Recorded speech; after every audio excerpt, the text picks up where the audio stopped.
certeza que você vai ver muito mais coisas que agradam a Deus. Aleluia. Mas você faz muitas coisas sem o Espírito Santo, provavelmente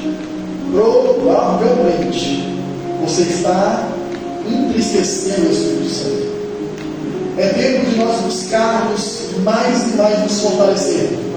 Porque quando as pessoas cheias do Espírito Santo são impulsionadas por ela, você pode dar um culpado na sua casa, o Espírito Santo fala, larga tudo e sai agora. Se você estiver ocupado na sua casa, tendo muitos a fazer no seu trabalho, o Espírito Santo pode fazer com você que ele fez com Filipe, te transportar no seu trabalho e levar aonde tem pessoas com a palavra de Deus lendo e não entendendo. Mas é necessário ser cheio do Espírito Santo. Glória a Deus. Senhor. Amém. Aleluia. Um motivo de bastante alegria de estar com os irmãos. E hoje é uma noite ímpar, uma noite muito especial. Eu gostaria de compartilhar uma mensagem que Deus colocou no meu coração, que se encontra em Atos dos Apóstolos, capítulo 1, verso de número 6.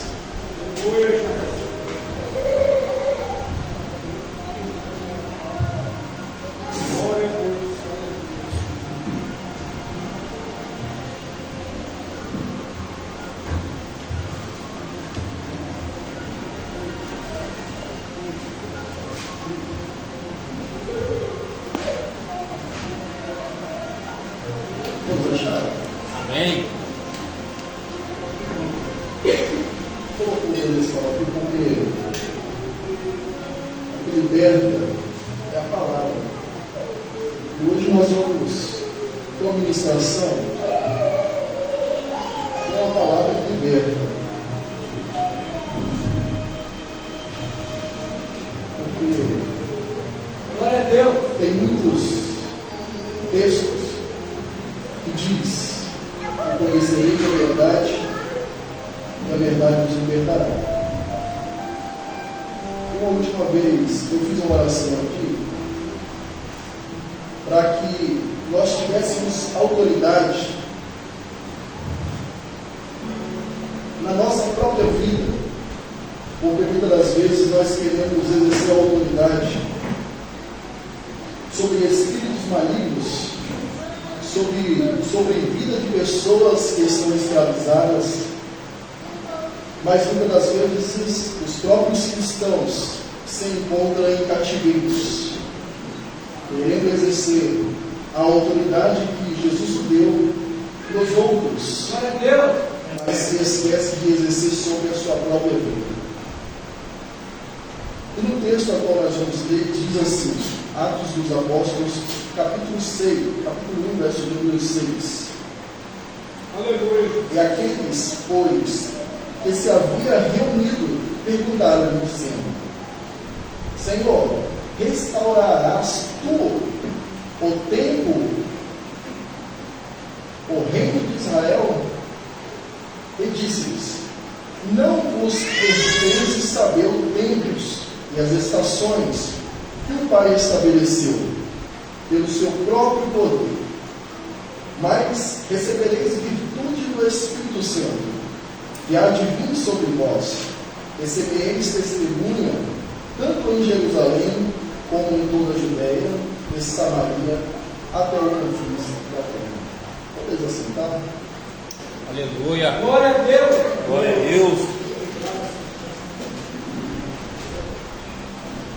Tenho certeza que vocês já ouviram muito esse texto. Mas aqui, os discípulos de Jesus, que se encontram agora no Monte das Oliveiras, depois que Jesus ressuscitou, e agora já se fazem 40 dias, que Jesus está no meio dos discípulos, fazendo diversos sinais, operando e pregando. Mas chegou a hora de Jesus ir para lá, como bem disse a nossa irmã aqui, em João capítulo 14. Mas os discípulos, assim como João Batista outrora ficou pensando, será que esse Jesus é aquele que foi prometido?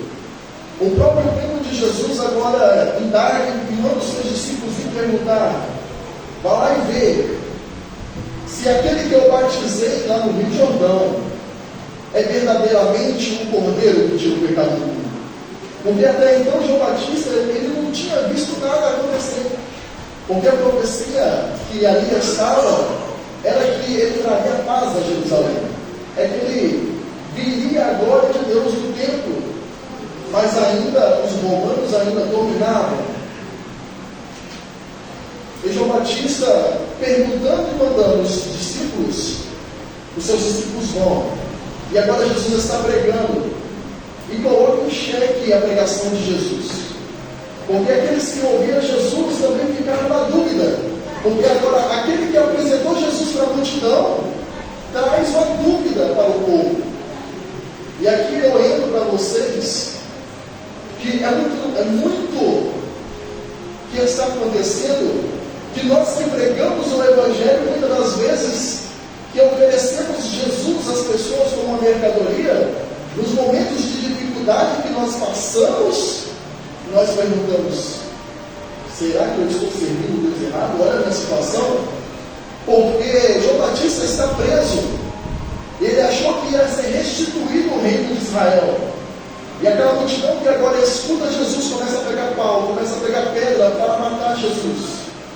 Mas Jesus olha para os discípulos de Pedro e diz, olhe, e vai até João e diz, porque os surdos ouvem, os cegos veem, os paralíticos andam e os leprosos são curados. Glória a Deus. E agora, os sinais que Jesus faz com que a multidão agora fique, esse João, ele que está duvidando, pregou para nós há tanto tempo, preparou o caminho do Senhor e agora está duvidando? Aí agora Jesus levanta uma pregação para João Batista, defendendo aquele homem que outrora o apresentou. Ele disse, nascido de mulher, não há ninguém maior. Aleluia. Mas entenda, aquele que retroceder não entrará no reino dos céus. Porque o que Jesus fez ali agora foi mandar uma resposta para João. João, você acha que não sou eu? Sou eu que abro os olhos do cego, sou eu que curo. E João Batista é degolado, creio eu, acreditando naquela última mensagem que ele escutou. Mas depois que Jesus morre e ressuscita, os discípulos estão agora pensando, quando restaurará o reino de Israel? E essa pergunta não começou ali, começou há muito tempo atrás. Se os irmãos for rápido de Bíblia, eu vou abrir a minha aqui, que eu não separei os versículos. Mas aqueles que acostumaram com a Bíblia vai conseguir achar os versículos rápido. Ou, se você não conseguir seguir a velocidade, você pode, depois você estar assistindo aí a mensagem, porque nós não conseguimos esperar, porque o tempo voa. Daniel capítulo 9. Daniel agora com 84 anos. 84 anos. Foi levado para a Babilônia com 15 anos de idade.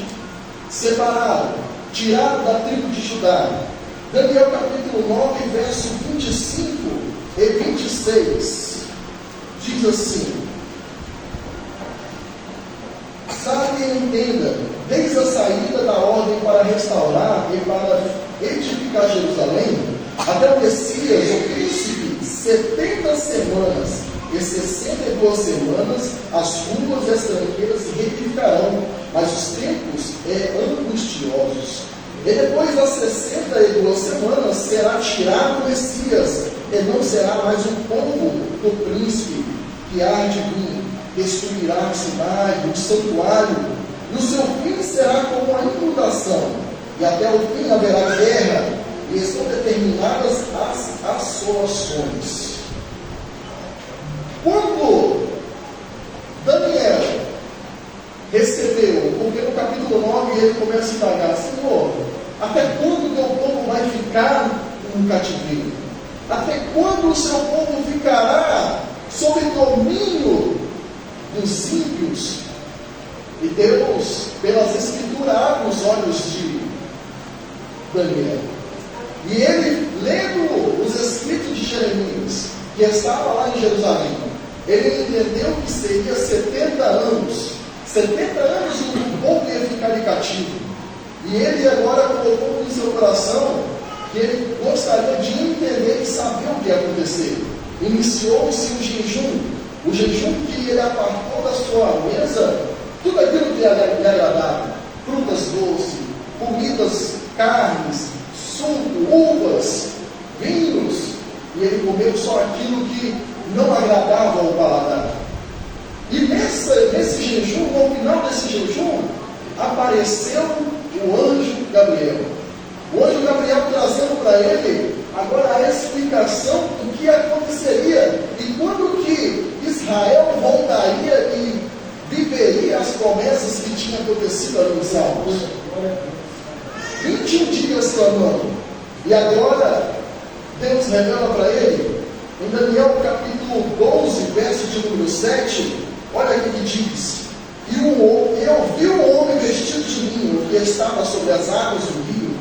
Quando levantou a sua mão direita e a sua mão esquerda ao céu, jurou, porque é aquele que vive eternamente, que depois de um tempo, depois de tempos e metade de um tempo, e quando tiverem acabado de destruir o poder do povo santo, todas essas coisas serão cumpridas. Eu, pois, ouvi, mas não entendi, porque isso eu disse: Senhor meu, qual será o fim dessas coisas? E ele disse: Vai, Daniel, porque essas palavras estão fechadas e seladas até o fim do tempo. Muitos serão purificados e engrandecidos e provados, mas os ímpios procederão impiamente. Nenhum dos ímpios entenderá, mas os sábios entenderão. Aleluia. Aqui, Deus ele diz para Daniel: Daniel, um tempo é um ano, tempos é 2 anos, e metade de um tempo, 3 anos e meio se totalizou. E ele está dizendo quando que vai chegar o reino perfeito para Israel. Ele está dizendo assim: vai acontecer algo em 3 anos e meio. E depois desses 3 anos e meios, virá a paz sobre Israel. E aí começa quando nós vamos para Tessalonicenses capítulo 5, verso de número 1. Olha o que diz. Tessalonicenses capítulo 5, verso de número 1.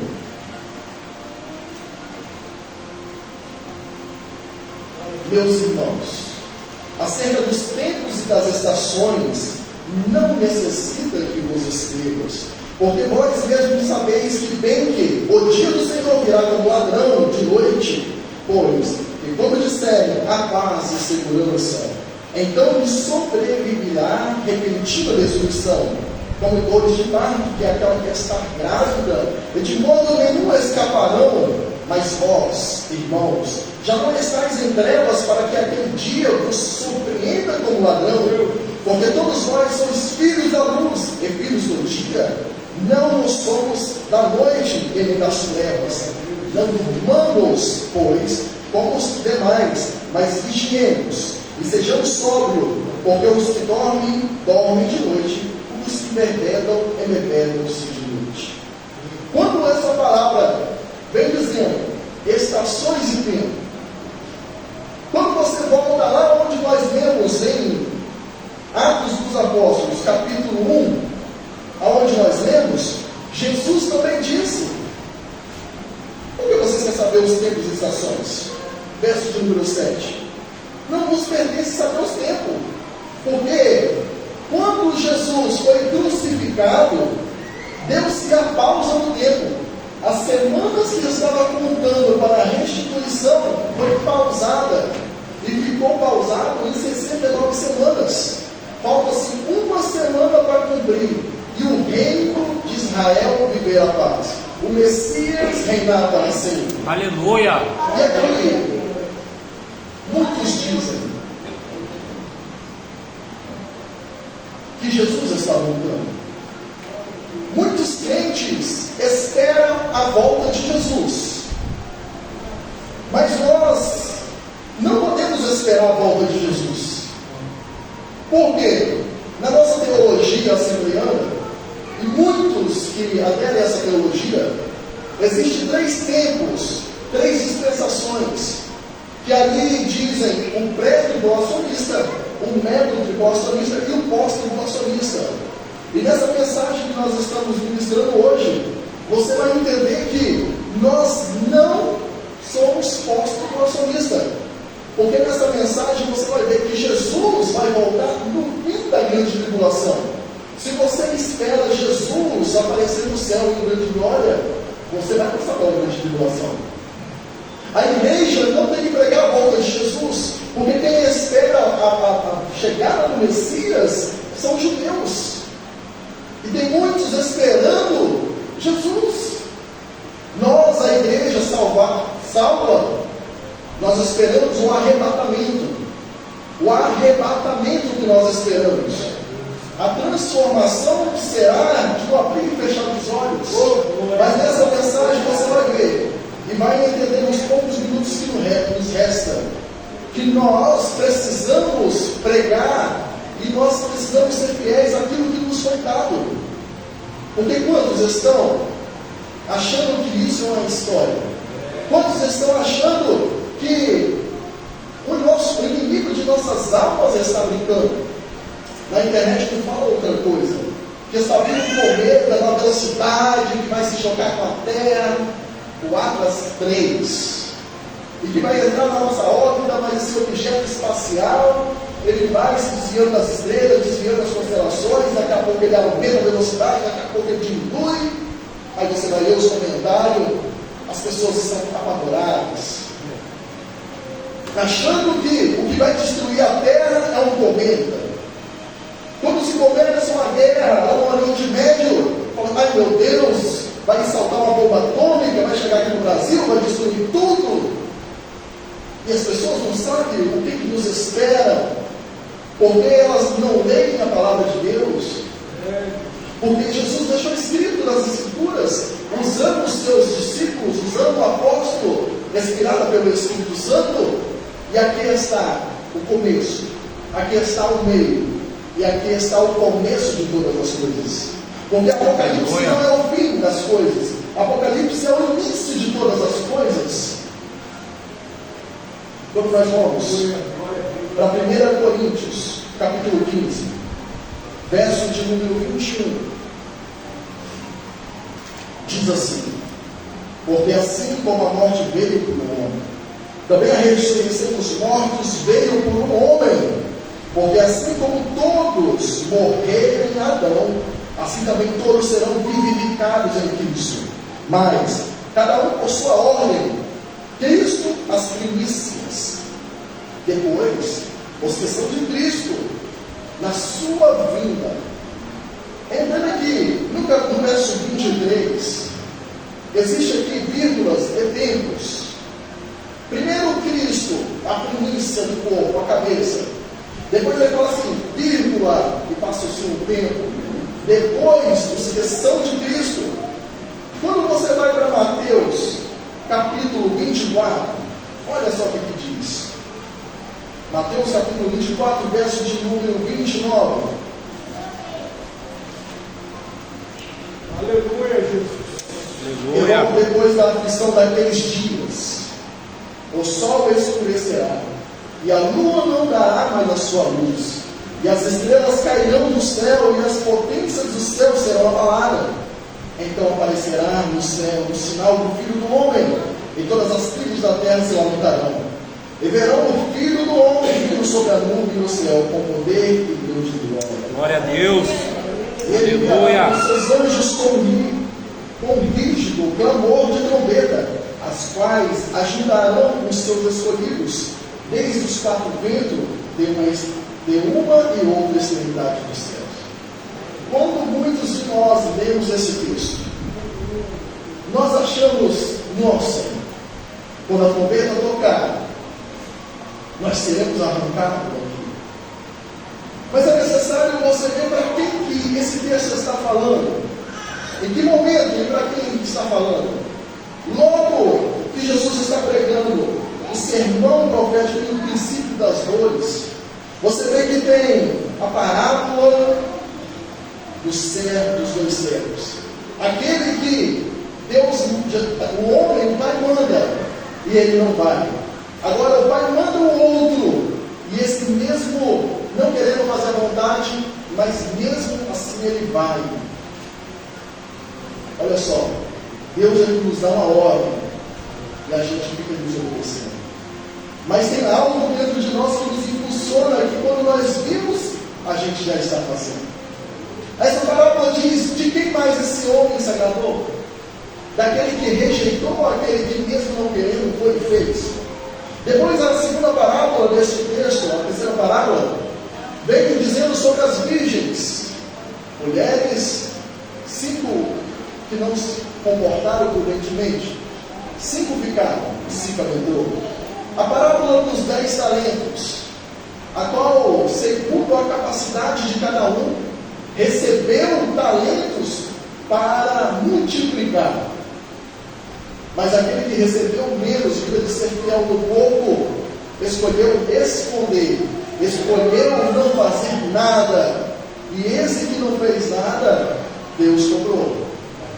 Quais são as suas capacidades? Que capacidades naturais você tem?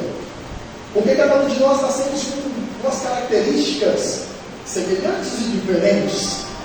E muitas das vezes Deus ele reconhece essas características e ainda vem com o Espírito Santo te dar mais talentos. Aleluia. Além do que você já tem. Aleluia. Vida de nós multiplicar o que nós temos.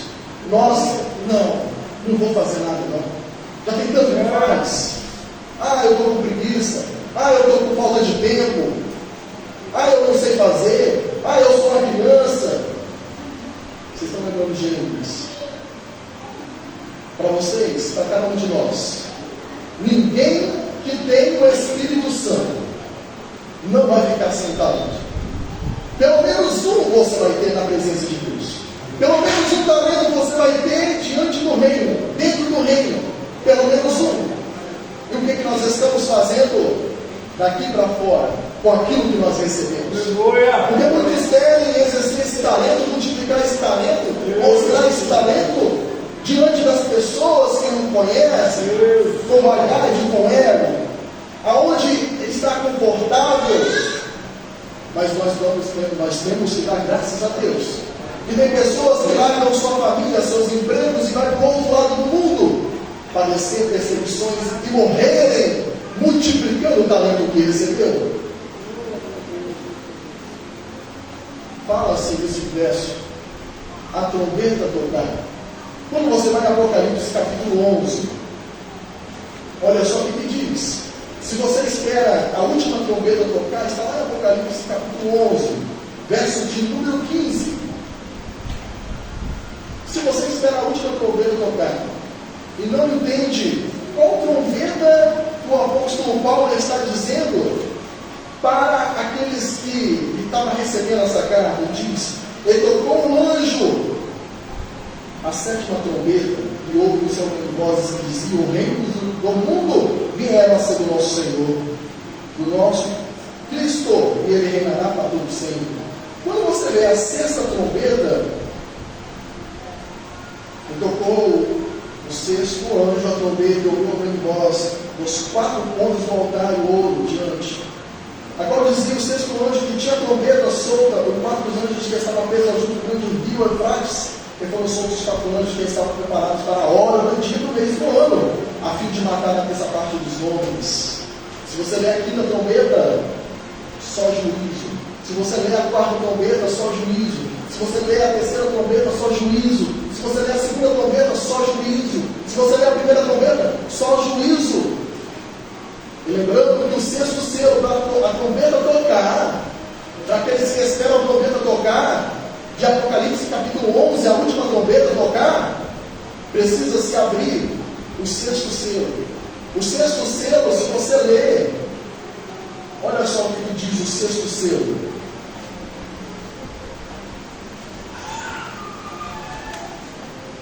De cada um.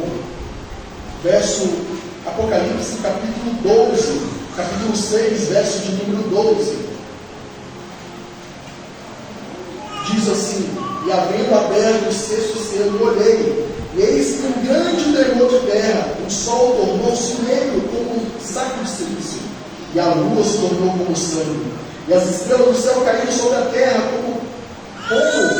como a figueira balança e os seus fios verdes, abalados com um vento forte. E o céu se retirou como se um livro que se enrola, e todos os montes vivos foram removidos do seu lugar. Aqui diz que o sol não escurecerá, a lua será de sangue do sexto selo. Mas quando você volta em Mateus capítulo 24, verso de número 26, 29, diz, verso 30, e aí então aparecerá no sinal, o filho do homem em todas as tribos, verso de número 29. E logo depois da visão daqueles dias, o sol escurecerá, e a lua não dará sua luz, e as trevas cairão, o céu e a potência do céu será abalada. Esse verso de número 29, no capítulo 24 de Mateus, ele se casa com o Apocalipse capítulo 6, verso de número 12. E aí tocará também o seu lado, e o céu se escurece. Depois da última trombeta. Aqui está grande juízo. Em meio às trombetas, eles estão tocando as 7 taças da ira de Deus está se derramando sobre a terra. E a pergunta é: aonde está a igreja? Aonde está a igreja nesse contexto apocalíptico? Aonde está a igreja aonde os ímpios padecerão, sofrerão? Aonde está a igreja? Quando você vai em 2 Tessalonicenses, capítulo 2, verso de número 3, diz assim: ninguém de maneira alguma vos engane, porque não será assim que antes venha a apostasia e se manifeste o homem do pecado, o filho da perdição. Apostasia, na sua Bíblia está escrita apostasia. Apostasia no grego tem 3 definições. 3 definições para apostasia.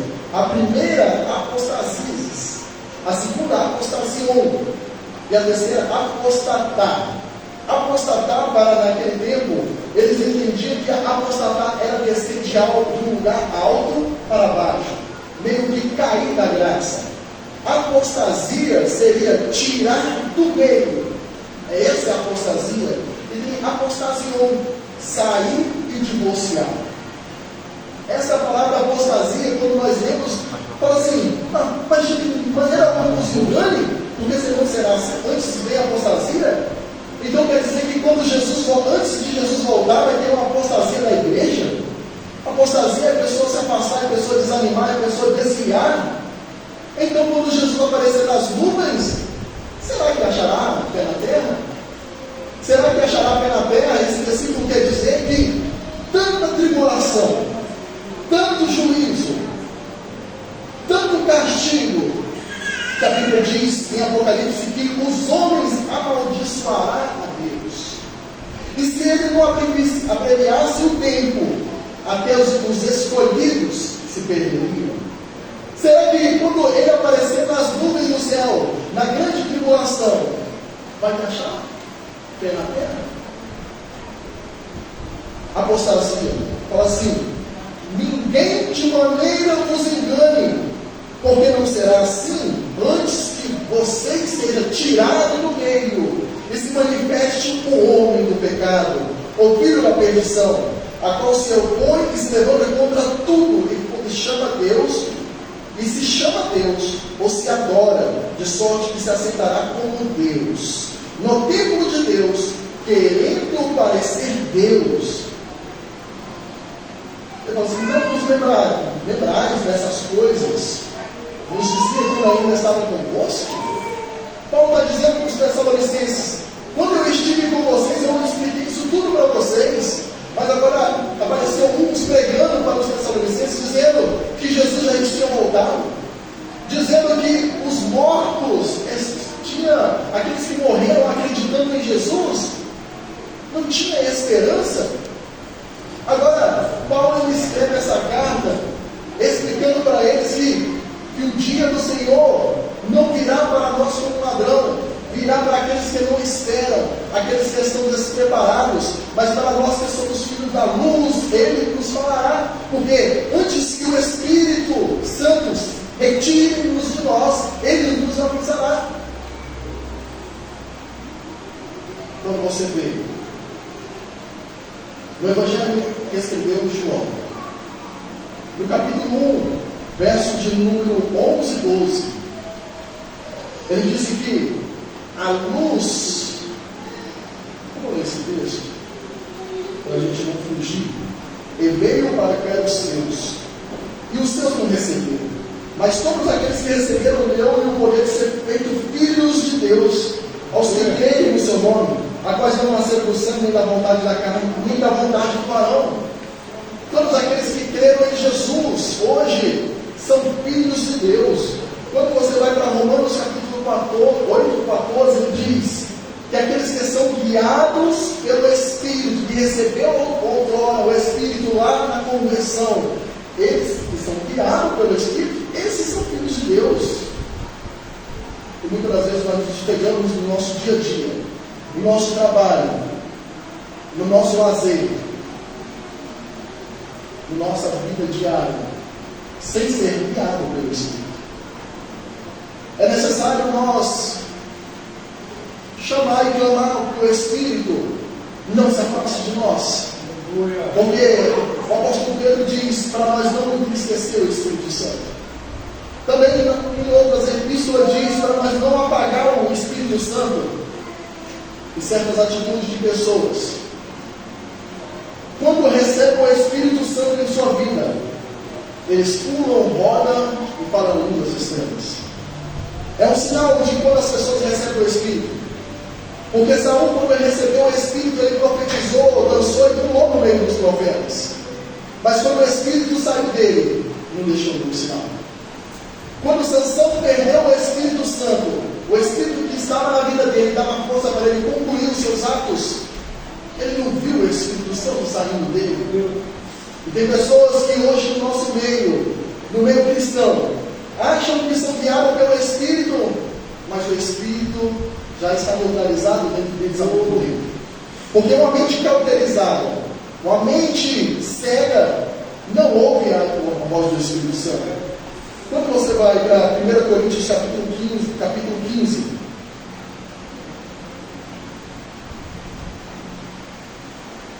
Segunda Coríntios, capítulo 1, verso de número 22. Olha bem o que diz. Aqueles que receberam o Espírito na conversão, aqueles que agora receberam, agora, olha só o que diz o 22, a qual também nos selou e deu o penhor do Espírito em nossos corações. Glória a Deus. A partir do momento que eu me entrego para Jesus, vem o Espírito Santo e ele vem em nosso coração. E agora nós somos selados, nós temos o selo em nós. Em João capítulo 17 diz que aquele que é de Deus, o diabo não toca. O sangue de Abel não falava do sacrifício, imagina o sangue de Jesus fala na sua vida. Aqueles que têm o Espírito Santo de Deus não tem que ter medo de macumba, não tem que ter medo de inveja, não tem que ter medo de maldição, não tem que ter medo de diabo, porque se você recebeu Jesus como seu único e suficiente Salvador, você também recebeu o selo de autenticidade. Você, Deus diz, esse é meu, este é meu, até segunda ordem. A ordem de quem? A sua ordem. Porque em Romanos capítulo 8, verso 36 em diante, Paulo vem dizendo: o que separará do amor de Deus? O que separará nós do amor de Deus? O inimigo? Os anjos? As alturas? O diabo? A fome? A nudez? A peste? Mas tem pessoas, como a que foi lido hoje, prefere sair da casa do Pai, prefere viver uma vida dissoluta, prefere abandonar e tirar o selo, prefere viver com os corpos. E se essa pessoa continuar assim e morrer nesse estado, no dia do arrebatamento, o seu corpo não será transformado. Ele ressuscitará, na verdade, ressuscitará no último dia para o juízo final. Mas quando você vai para Efésios, capítulo 3, verso 14. Olha o que diz. Efésios capítulo 3, verso 14.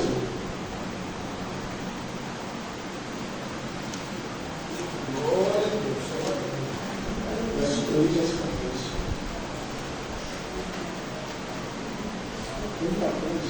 1,14.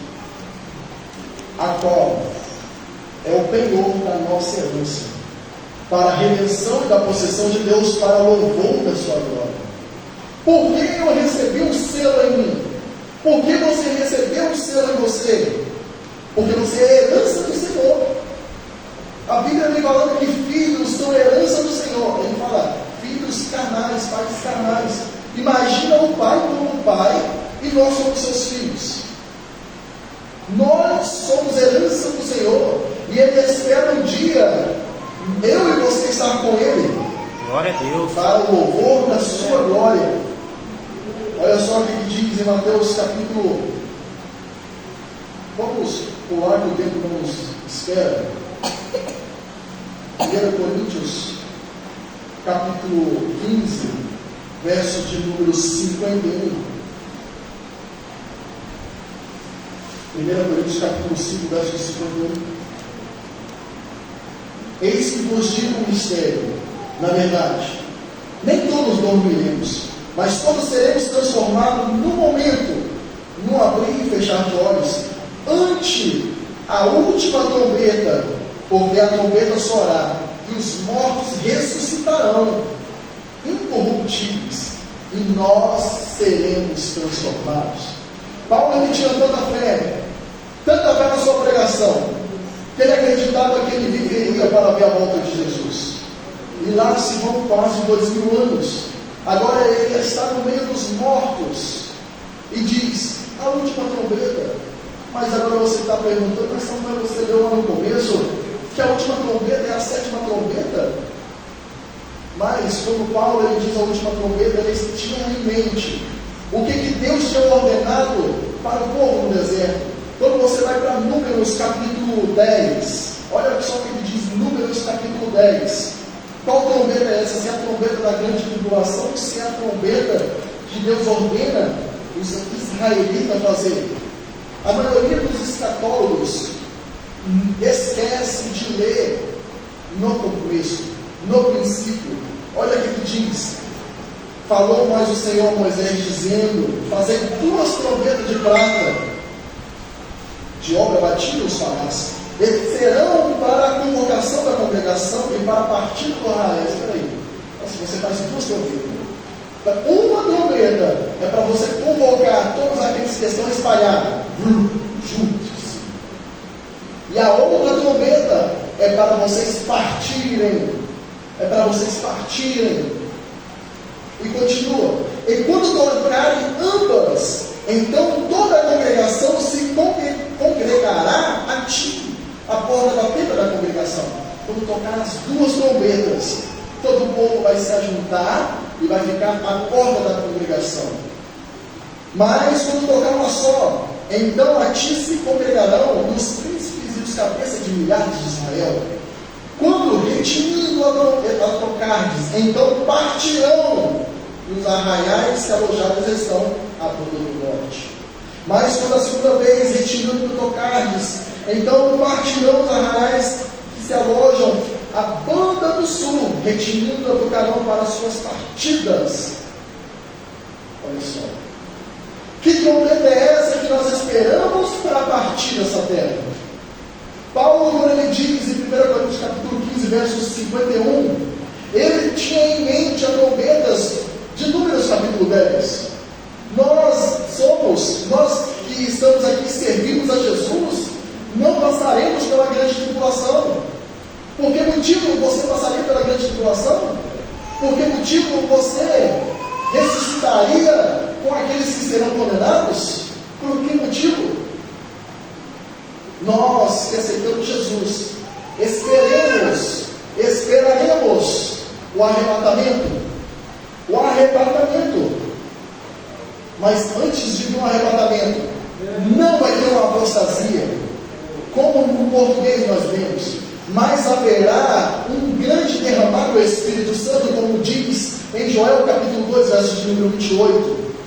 Porque se hoje a trombeta do arrebatamento tocar, quantos dessa igreja subirá? Quantos de Colatina subirá? Quantos no Brasil subirá se o arrebatamento for hoje? Pessoas que não oram mais, pessoas que não sabem nem o dia que jejuou, pessoas que não sabem nem aonde está o livro. Como? Se a trombeta tocar hoje no arrebatamento, como está na parábola, nós estamos pregando com os encarcerados, nós estamos vestindo aqueles que estão nus, nós estamos dando comida para aqueles que têm fome, nós estamos visitando os órfãos, nós estamos cuidando das viúvas. E Jesus naquele dia, no dia do juízo final, faça parte de mim, vós, aqueles que não subiram no arrebatamento, aqueles que morreram, os selos sem autenticidade. Assim, quando nós estivemos presos, quando nós estivemos com sede, muitos de nós usaremos essa frase, porque nós não vivemos no tempo de Jesus, porque Jesus viveu há 2000 anos atrás. Mas quantos que estão nesse momento, nas vielas, nos becos, quantos que nessa semana morreram e ainda vai morrer? Porque os crentes não estão pregando para aqueles que necessitam, os doentes, os fracos, aqueles que precisam de ouvir a palavra. Nós, pregadores, queremos pregar nas igrejas, nós, pregadores, queremos pregar nos congressos, todos queremos a oportunidade para pregar o microfone, mas ninguém vai na loja comprar uma caixa de som JBL que tem um microfone que pode ser só seu e fazer um culto na praça. Ninguém quer ir nas cadeias, ninguém quer ir nos hospitais, ninguém quer ir nos orfanatos, ninguém quer ir nos asilos, ninguém quer visitar aqueles que são fracos da fé. E se hoje nós estivéssemos diante do tribunal, será que nós escutaríamos, filho bendito de meu Pai, como está em Mateus capítulo 25, verso 34? Quais são os talentos que eu estou usando no reino de Deus, daqueles que estão ainda no reino das trevas? Ah, mas eu sou novo convertido, eu sou velho, como se eu acho, né? Eu não quero mais nada. Ah, mas eu sou criança. Ah, mas eu sou mulher. Qual é a desculpa que você vai dar naquele grande dia?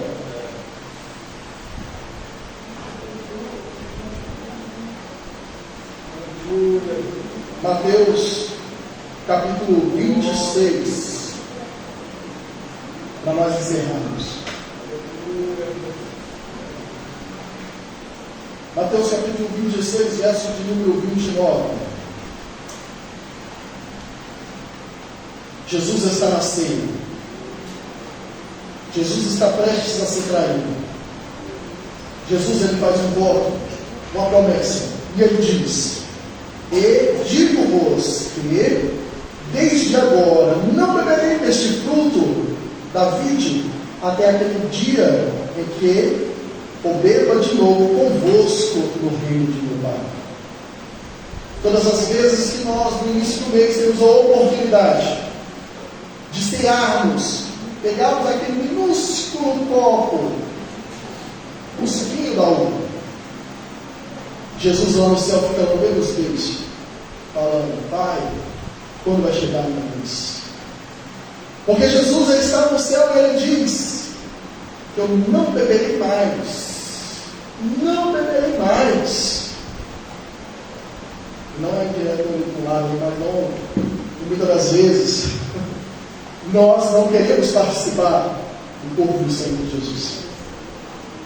Muitas das vezes nós não sabemos por que o sacrifício de Jesus foi feito, para que servia, porque João Batista disse: eis o Cordeiro que tira o pecado do mundo.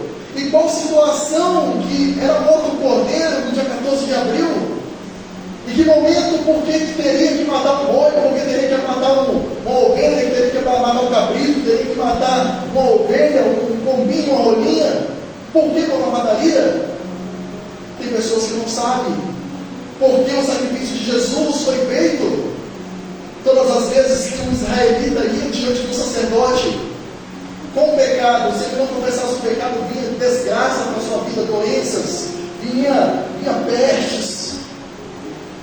E até, se ele não confessasse, Deus revelava. Você viu aquele homem que roubou, ele e a sua família foram mortos, mais de 250 foram apedrejados até a morte.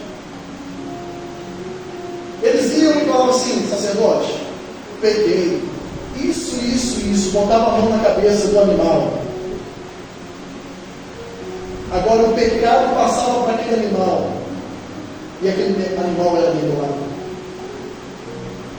O sacerdote agora pegava o sangue daquele animal, fazia um movimento, sentido horário, apontando para o que aconteceria lá na cruz. E aquele homem agora comia da carne daquele animal que morreu no lugar dele. E aí embora perdoado dos seus pecados. Glória a Deus. Pessoas que não conhecem a história, porque obreiros não estudam a palavra de Deus. Obreiros não estudam. Aqueles que querem pregar não estudam a palavra de Deus. O princípio, o começo. E muitos padecem. Muitos perecem por falta de conhecimento. Porque o papel daqueles que ministram no altar é conhecer, é se dedicar, é buscar. Não é para qualquer um pregar.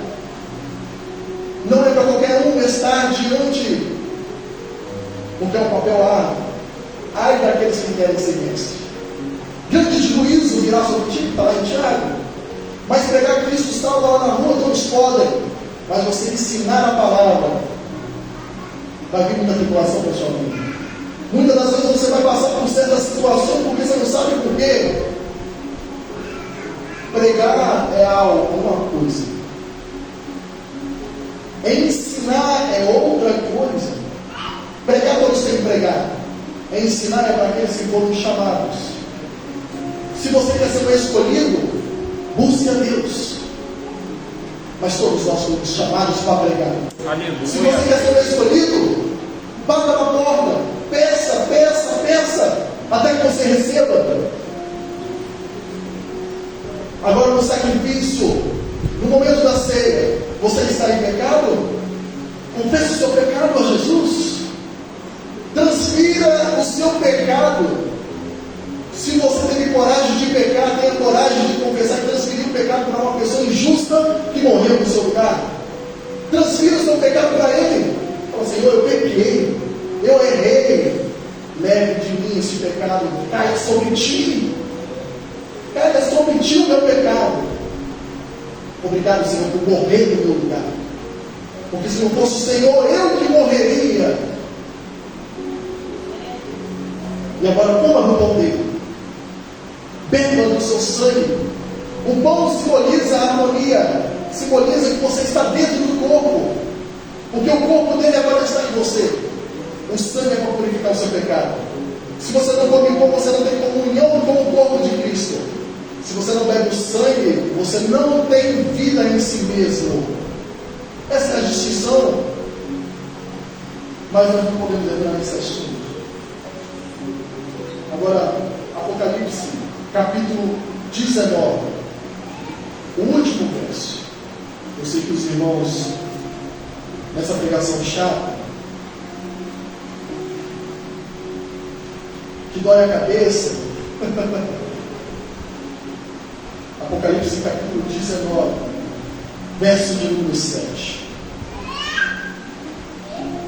Depois que a igreja foi arrebatada, depois que se cumprir a profecia de Mateus capítulo 25, 34, que diz, calma no Apocalipse que nós vamos ler, nós somos arrebatados, porque o primeiro selo foi arrebentado, nós fomos tirados da terra no arrebatamento, a Nova Jerusalém está vindo para Jerusalém, nós adentramos agora na Nova Jerusalém, e Jesus vai estar na porta, e vai dizer, então dirá alguém,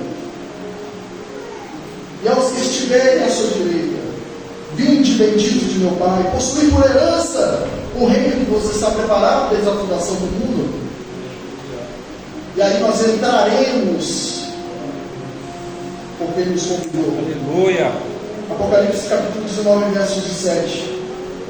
Aí diz: regozijemos, fiquem alegres, alegremos-nos, e demos glória, porque vindas são as bodas do Cordeiro, e já sua esposa se aprontou, e foi-lhe dado que se vestisse de linho fino, puro e resplandecente, porque o linho fino são a justiça dos santos. E disse-lhe: escreve, bem-aventurado aqueles que são chamados à ceia das bodas e do Cordeiro. E disse-lhe: essas são as verdadeiras palavras de Deus. Glória a Deus. Nesse momento está tendo uma ceia. Nesse momento o anticristo está aqui com o seu reino, 3 anos e meio de paz. Mas no terceiro ano e meio ele se rebela e começa-se as guerras, começam-se a ira de Deus, e nós estaremos com Deus, recebemos os galardões. Mas Samuel, que galardão é esse? As obras que nós fizemos aqui na terra. Quantas obras o irmão Ageu vai ganhar? Vai ser recompensado? A irmã Eli, o diácono Valentim, pastor David, nosso irmão Paulo, Samuel, quantos galardões vão receber? Porque todas as obras que eu fiz depois de convertido, eu vou pregar. Eu estou pregando para quê? Para afrontar os outros? Eu estou pregando para mandar indireta para os outros? Eu estou pregando com vaidade para me mostrar para os outros? Eu estou pregando para competição? Essa pregação vai passar pelo fogo e vai se queimar. Não receberei nenhuma recompensa por ela. Eu recebi a oportunidade para cantar. Eu quero me amostrar, eu quero mostrar que eu sou bom. Você vai receber nada por isso. Eu vou evangelizar o irmãozinho, já vou condenar tudo para o inferno, sem amor, sem carinho, sem saber de nada, acabou. Só para mostrar que agora eu estou possível. Quantas obras suas você vai ser recompensado? Por quantos talentos nós seremos recompensados? Esse dia está chegando. É necessário nós esperarmos o dia do arrebatamento, porque se nós estivermos vivos, nós seremos transformados. Mas se eu, Samuel, cair morto agora, encerrar a carreira aqui, guardando a fé, e no dia do arrebatamento eu ressuscitar primeiro de vocês que estiver vivo, e essa pregação minha for julgada lá no céu, o que eu receberei por ela?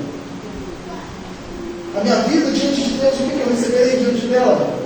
É claro que nenhuma recompensa nós não podemos ser movidos pela recompensa.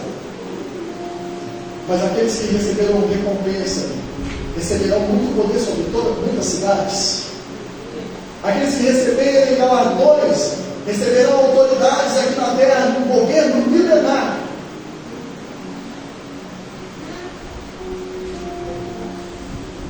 Salmos capítulo 46, verso de número 8. Uma voz lá de dentro do céu. No meio da festa vai surgir uma pessoa preocupada, vai dizer: vinde contemplar as obras do Senhor, olha que dissolações tem feito na terra. Assim, vinde contemplar o que Deus está fazendo lá na terra, as trombetas que Ele está fazendo lá na terra, os selos rompidos que Ele está fazendo lá na terra. Contempla a dissolação que Deus está fazendo lá na terra. Vem cá ver. Nós vamos poder ver o que está acontecendo aqui na terra. E continua o texto. Ele faz essa guerra até o fim da terra. Aí ele diz, porque de um verso para o outro tem um tempo. Ele fala assim: vinde contemplar as dissolações que estão acontecendo na terra. A minha população está. O anticristo está lá vivendo, o falso profeta, a besta que surgiu do mar para enganar.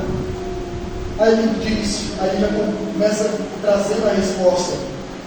Ele faz essas guerras até o fim da terra. Ele quer o arco, aleluia, carros a fogo. Aquecai-vos e sabeis que eu sou Deus, e serei exaltado sobre as nações, e serei exaltado sobre a terra. Glória a Deus. Vocês fiquem tranquilos, fiquem tranquilos.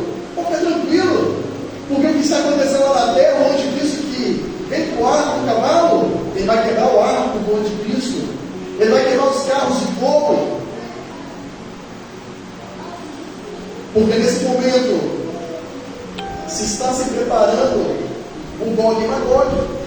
Nesse momento lá na terra, o anticristo está querendo destruir o povo de Israel. Milhares de soldados. Aí Deus vai ficar tranquilo, o meu povo não será destruído. Aí ele diz: o Senhor dos Exércitos está conosco, o Deus de Jacó é o nosso refúgio. Aleluia. Irmãos, nós não devemos temer a grande tribulação, porque na tribulação nós estaremos nas ceias do Cordeiro, nas bodas, recebendo. Em 2 Reis, capítulo 2, antes de Elias ser levado para o céu, ele foi avisado. Ele foi avisado. Daqui em diante, daqui uns dias, começará muitas pregações sobre o arrebatamento. Nós não ouvimos pregações sobre arrebatamento. Nós ouvimos pregações sobre histórias do Velho Testamento. Ouvimos histórias de milagres que Jesus ainda faz. Mas a igreja precisa se despertar para o arrebatamento. Não queira ficar para trás. Não queira ficar como aquelas 5 virgens loucas. É tempo de encher nossas botijas. Porque em Efésios capítulo 6, verso 18, ele fala: não vamos embriagar. Eles ouviram que há contenda. Ele fala assim: você não pode ficar no meio de contenda, não pode se embriagar. Mas ele diz, ele dá uma ordem nesse texto: mas enchei-vos do Espírito. Aleluia. Enchei-vos. É tempo de se encher do Espírito Santo. Não é tempo de nós ficarmos gastando tempo em coisas que não faz com que a nossa botija seja cheia. Porque pode chegar um tempo na sua vida que você está dormindo e você vai encontrar a porta fechada. E aí, quando você encontrar a porta fechada depois do arrebatamento, você vai ter que permanecer firme até o fim, morrer decolado, não aceitar o símbolo da besta, sem o Espírito Santo, padecendo e sofrendo. Se você for morto porque você guardou a sua fé, você irá para debaixo do altar, mas você não participará da borda do cordeiro. Você não vai participar das bordas do cordeiro. Você não vai sentar na mesa e ele não vai te servir. Você vai ressuscitar quando ele vier nas nuvens. Você vai ressuscitar, mas a melhor parte da promessa você não vai pegar. Não é tempo de nós ficarmos de crente, não é tempo de nós ficar fazendo birra para vir para a congregação, ou de nós só vir para a congregação, não fazer nada em casa. Gaste o seu tempo com coisas que ladrão não rouba. Gaste o seu tempo buscando primeiro o reino de Deus. Gaste o seu tempo se envolvendo nas coisas de Deus. Se você trabalhe ligado no céu. Chama o Espírito Santo para trabalhar com você. Se você vai assistir televisão, fala: Senhor, venha comigo assistir televisão. Se você estiver em conexão com o Espírito Santo, muitas coisas você não vai assistir. Muitas coisas você não vai assistir. Se você for mexer no telefone, fala: Espírito Santo, venha comigo mexer no meu telefone. Muitas coisas você não vai ver.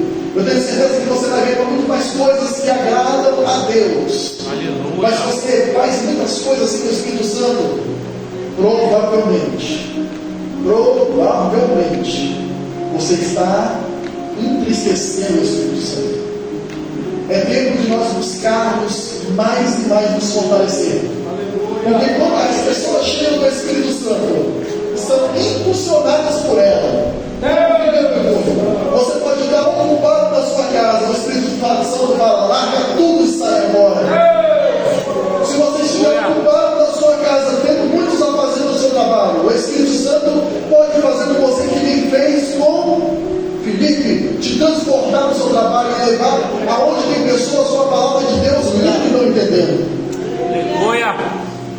é necessário ser cheio do Espírito Santo. Glória a Deus. E essa mensagem é para vocês entrar no despertamento. Quantos estão sendo? E assim eu agradeço a oportunidade.